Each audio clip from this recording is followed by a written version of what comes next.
बुद्ध भगवान एक गांव में उपदेश दे रहे थे। उन्होंने कहा कि हर किसी को धरती माता की तरह सहनशील तथा क्षमाशील होना चाहिए। क्रोध ऐसी आग है जिसमें क्रोध करने वाला दूसरों को जलाएगा तथा खुद भी जल जाएगा। सभा में सभी शांत से बुद्ध की वाणी सुन रहे थे, लेकिन वहां स्वभाव से ही अति क्रोधी एक ऐसा व्यक्ति भी बैठा हुआ था जिसे ये सारी बातें बेतुकी लग रही थी। वह कुछ देर ये सब सुन रहा था। फिर अचानक ही आग बबूला होकर बोलने लगा, तुम पाखंडी हो, बड़ी बड़ी बातें करना यही तुम्हारा काम है। तुम लोगों को भ्रमित कर रहे हो। तुम्हारी ये बातें आज के समय में कोई मायने नहीं रखती। ऐसे कई कटु वचनों सुनकर भी बुद्ध शांत रहे। अपनी बातों से न तो वह दुखी हुए, न ही कोई प्रतिक्रिया की।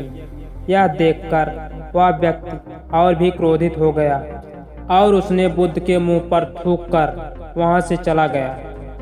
अगले दिन जब उस व्यक्ति का क्रोध शांत हुआ तो उसे अपने बुरे व्यवहार के कारण पछतावे की आग में जलने लगा और वह उन्हें ढूंढते हुए उसी स्थान पर पहुंचा।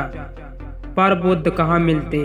वह तो अपने शिष्यों के साथ पास वाले एक अन्य गांव निकल चुके थे।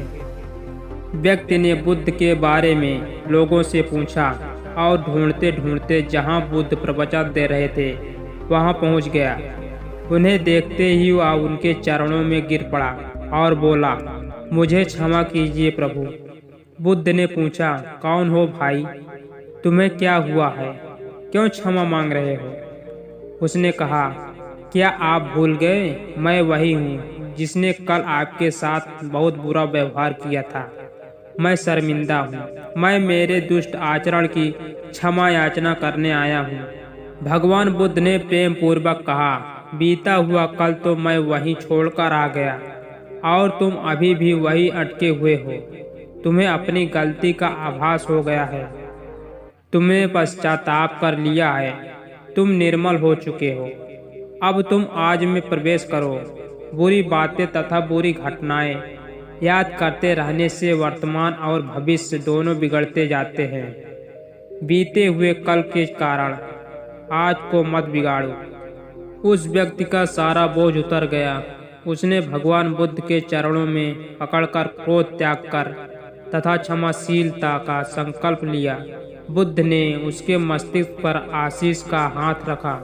उस दिन से उसमें परिवर्तन आ गया और उसके जीवन में सत्य, प्रेम व करुणा की धारा बहने लगी। मित्रों, बहुत बार हम भूत में की गई किसी गलती के बारे में सोचकर बार बार दुखी होते हैं और खुद को कोसते हैं। हमें ऐसा कभी नहीं करना चाहिए। गलती का बोध हो जाने पर हमें उसे कभी न दोहराने का संकल्प लेना चाहिए और एक न्यायी ऊर्जा के साथ वर्तमान को सुदृढ़ बनाना चाहिए।